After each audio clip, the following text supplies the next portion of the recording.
George Parr, you are an investment banker. I am, yes. Yes.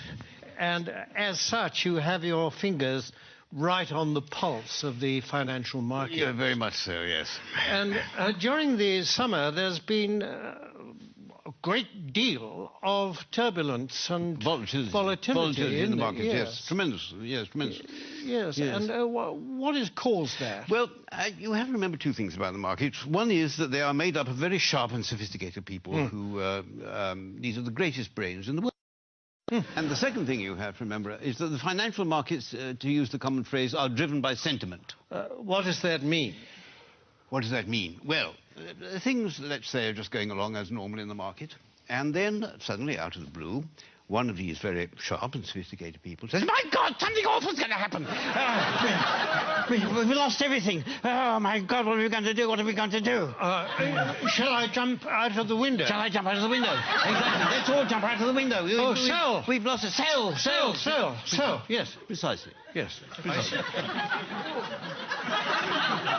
And then a few days later, this same sophisticated person says, "You know, I think things are going rather well." And everybody says, "Yes, I agree with you. I think we're rich. We're rich." Yes. Rich. Yes. Bye. Yes. Yes. And that's what we call market sentiment. Well, yes.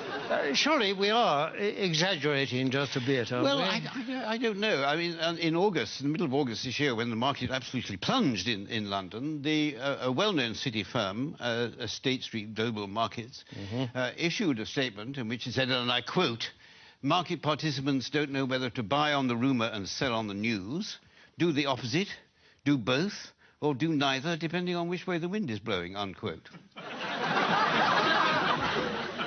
Yes, and this is the kind of rigorous analysis the companies will pay huge salaries for. Yes, exactly. And a few days later, when the markets had gone up a little bit, the senior equities advisor on ABM Ambro Morgan said, and I quote, "We're back to happy days again."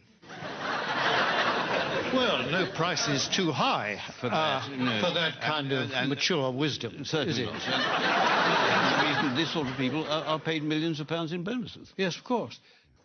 During this summer, there have been actual causes behind the volatility in the markets, haven't there? I mean, specifically and especially in America, granting vast numbers of mortgages to people who can't afford them on properties which are diminishing in value. It's the so-called subprime situation, yes. The subprime market. Yes. How does that work, in fact? Well, imagine, if you can, say, an unemployed black man sitting on a crumbling porch somewhere in Alabama in his string vest, and a chap comes along and said, "Would you like to buy this house before it falls down? And why don't you let me lend you the money?" And is this chap who says this, is he a banker? Oh, no. He's a mortgage salesman. His income depends entirely on the number of mortgages that he can arrange. So his judgment to arrange mortgages is completely objective? Completely objective, yes, absolutely. It would. Yes. And what happens next? Well, then this debt, this mortgage, is taken, bought by a bank and packaged together on Wall Street with a lot of other similar debts. Without going into much detail about what is actually... Without going into any detail, no, it's far too boring. And so this is put into a package of debt, and then it's moved on to Wall Street, and this is extraordinary what happens then, that somehow this package of dodgy debts stops being a package of dodgy debts and starts being what we call a structured investment vehicle. An SIV? An SIV, exactly, yes. Yes, I see. And then someone like you comes along and buys it. I buy it, yes, and then I will ring up, I don't know, somebody in Tokyo and say, "Look, I've got this package, do you want to buy it?" And they say, "What's in it?" And I say, "I haven't got the faintest idea." And they say, "How much do you want for it?" And I say, $100 million, and then they say, "Fine, that's it." And that's the market. And presumably this package, I mean, that kind of thing can happen several times to the same package. Possibly, yes. And every time it does, of course, then you or someone like you will get a fee and a markup and a profit, yes. And so well, you can't expect us to do it for nothing. It's hard work.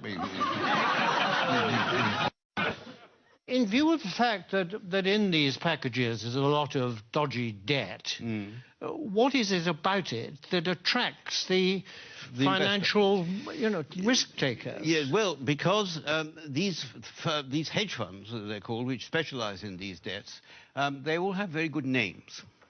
You mean they're responsible companies? No, I don't. It's nothing to do with their reputation. They have actually very, very good names. The names they think up for them are very good. I'll give you an example. There's a very well-known American Wall Street firm called Bear Stearns, who have two of these hedge funds which specialize in these mortgage debts. And they lost so much money, lost so much of its value, that Bear Stearns announced that they would have to put in $3.2 billion into one of the funds to try and keep it afloat. $3.2 billion? 3.2 billion, yes. And even then they said the investors couldn't get any money out of it and they were going to let the other fund go. But one of these funds was called the High Grade Structured Credit Strategies Fund, and the other was called the High Grade Structured Credit Enhanced Leverage Fund. Well, that sounds very good. That's good, isn't it? Yes. Sounds very trustworthy. Actually, this is the magic of the market. What started off as lending a few $1,000s to an unemployed black man in a string vest has become a high-grade structured credit enhanced leverage fund. I like the sound of it. It is good. Well, it sounds very trustworthy. I mean, it's got good words in it. It's got words like high. High is good. High is good. Yes. Better than low, anyway, isn't it? Yes, absolutely. And structured is another good word. Very good. Enhanced is... I love enhanced. Enhanced is very... I mean, I'd buy anything if it said enhanced. Absolutely, yes. Yes. It might have been different if it said the unemployed black man in the string vest fund, but yes, because then alarm bells might start to ring. But despite these very plausible names, surely the reality is that the people that lent all this money have been incredibly stupid. Oh, no. The reality is that what was stupid is, for at some point, somebody asked how much money these houses were actually worth.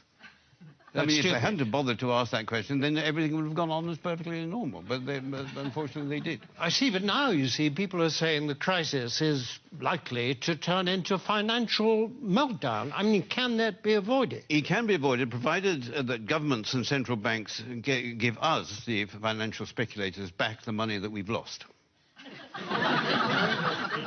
But isn't that rewarding greed and stupidity? No. It's rewarding what the Prime Minister Gordon Brown called the ingenuity of the markets. That is